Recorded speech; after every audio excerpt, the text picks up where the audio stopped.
সবসময় বলি যে ঘরটায় অনেক দামি কিছু থাকবে এটা দরকার নাই, কিন্তু ঘরটায় যেন একটা জান্নাতের বাগান থাকে, ওরকম যেন একটা সুন্দর। হ্যাঁ, ঘরের সুখটুকু কোথা থেকে আসে এটা আমরা সবাই জানি। হাজবেন্ডের থেকে আসে ঘরের সুখ। হাজবেন্ডের সাথে ওয়াইফের সাথে ভালো সম্পর্ক থাকলে, ভালোভাবে চললে তো ঘরে কিন্তু সুখের অভাব হয় না। আর দেখেন, হাজবেন্ডের সাথে যদি একটু খুঁটাখুটি লাগে তাহলে কিন্তু অশান্তিরও শেষ হয় না। এত অশান্তি সব দিক দিয়ে চলে আসে আর ঘিরে ধরে। তো আসলেই আমরা চাই কি জানেন, মেয়েরা একটু ভালো থাকার জন্য, একটু সুখে থাকার জন্য। এটা মেয়েদের প্রাপ্য। আসলে এটা সবাই মানতে চায় না। যে কোনো দোষে চলে আসুক সব মেয়েদের ঘাড়ে চলে আসে, মেয়েদেরকে বলা হয়। এটা আসলে কি জানেন, বরকট করা উচিত। আসসালামু আলাইকুম, কেমন আছেন আপনারা? ভালো আছেন? আশা করি ভালো আছেন।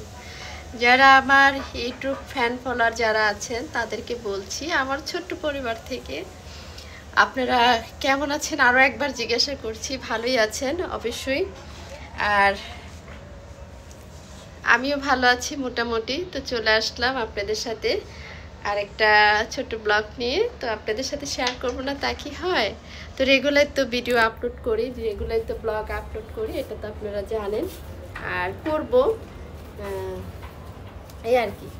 তো করার ট্রাই করব, সব সময় যাতে আমি ভিডিও করি এবং করার চেষ্টা করব।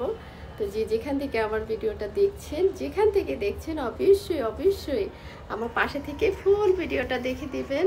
তো চলেন আজকে ব্লগটা কি নিয়ে সাজিয়েছি সেটা আপনাদের সাথে শেয়ার। এই তো চলে আসলাম সকালবেলা।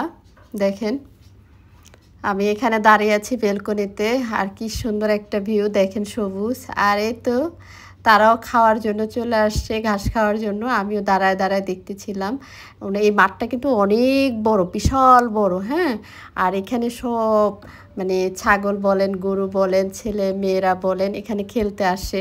তো যাই হোক দেখিয়ে দিলাম। আর এই তো সকালবেলা আমাদের নাস্তা চলে আসছে। আর এটা কি আপনারা তো জানেন, এটা কিন্তু কোনো স্পন্সর না, আমি কিন্তু আপনাদেরকে এমনিতেই দেখাচ্ছি। তো সকালবেলা দেখেছেন পুরি কেউ খায় সকালবেলা, আমি কিন্তু খাই চা দিয়ে। পুরি দিয়ে কিন্তু অনেক মজা, আপনারা কিন্তু খেয়ে দেখেন। আর এই তো দেখেন ডাল ভাজি, আর এই তো তন্দুর রুটি। কেন আমি আপনাদেরকে একটা কথা বলি, আজকে ঘুম থেকে উঠতে সবারই দেরি হয়েছে। তো ঘুম থেকে উঠতে পারে না দেখে নাস্তা বানানো হয়নি বাসায়, তার জন্য বাইরের থেকে কিনে আনা হয়েছে, তা দিয়েই আমরা সকালে নাস্তাটা করে ফেলেছি।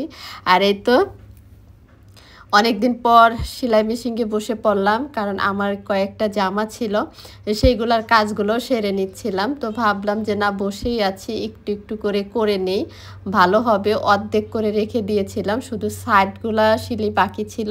তো ভাবলাম যে না, সিলিগুলো করে নিলে ড্রেসটা পরা যাবে। তো আপনাদেরকে দেখাচ্ছি আমার ড্রেসটা কেমন হয়েছে। আমি না একদিনেই কোনো ড্রেসই উঠাইতে পারি না, কারণ অনেক কাজ থাকে। তো ভাবি একটু একটু করে করলে, আস্তে আস্তে করে করলে সেই জিনিসটা কিন্তু ভালো হয়, সুন্দর হয়। এই যে দেখেন জামাটা না একদম সাদা সিধা ছিল, তা আমি একটু লেস লাগাই নিলাম। দেখেন এটা কিন্তু গস কাপড় ছিল, তো একটু লেস করে নিয়েছি। আর এই তো ডিমের কাছে চলে আসছি। ডিমের এখন যা দাম, 150 টাকা ডর্জন। আসলে কি জানেন, এত দাম সব জায়গায়, যে কোনো জিনিসই ধরুক না কেন প্রচণ্ড দাম। আমরা কি খাবো আর কি নিয়ে চলবো জানি না, বুঝতে পারি না। তো যাই হোক এখানে রাখলাম ডিমগুলা। এখন কতগুলা ডাল, এইগুলা এখন রোদে দিয়ে নেব। আজকে ভালোই রোদ উঠছে দেখেন। আর এই ডালগুলো কিন্তু অনেক আগেই আনা হয়েছিল, তো আপনাদেরকে দেখানো হয় না। তো ভাবলাম যে না, ডালগুলো একটু রোদে দেওয়া উচিত, না হলে পোকায় ধরে যাবে। আর এই যে দেখেন এটা হয়েছে যে দেখেন, আর এই ছোলা বুটগুলা কিন্তু রমজানে আনা হয়েছিল, রমজানের জন্য, সেগুলা কিন্তু রয়েছে। তো ভাবলাম যে না, এগুলো নষ্ট হয়ে যাইতে পারে, তো একটু রোদ যেতে ভালো উঠছে তাহলে রোদে দেই। তো আমিও বারান্দাতে নিয়ে রোদে দিচ্ছিলাম। মা বলতেছিল যে রোদে দিয়ে রাখো তাহলে ভালো থাকবে। তা আমিও দিয়ে নিচ্ছিলাম, কারণ অনেকগুলা ডাল যদি নষ্ট হয়ে যায় বা পোকে ধরে যায় তাহলে খাওয়া যাবে না, এই জন্য রোদে দিয়ে নিচ্ছিলাম আমি। ছোলা বুটগুলোও কিন্তু অনেকগুলা, এটা রমজান ছাড়াও আমরা খাই। যেভাবে রমজানে রান্না করি ওইভাবে রান্না করে খাই, ভালোই লাগে, খারাপ না। আর এই তো চলে আসলাম প্রত্যেক দিনের মতো কিছু কাপড় চোপড় ড্রয়ারে রেখে দিচ্ছিলাম, কারণ এগুলো ঘরের কাজ, এগুলো করতেই হবে, কারণ রেগুলার আমরা যেগুলো নিয়ে ব্যস্ত থাকি সেটাই আপনাদেরকে দেখানোর চেষ্টা করি। একটা দিনও কিন্তু আমরা কাজ ছাড়া অবসর থাকতে পারি না, কাজ ছাড়া কিন্তু আমরা বসে থাকতে পারি না। হ্যাঁ, বসে থাকতে পারি অমন এক জায়গায় গেলে, যেখানে ধরেন আজকে বেড়াইতে গেলাম, সেদিনকে কোনো কাজ থাকে না।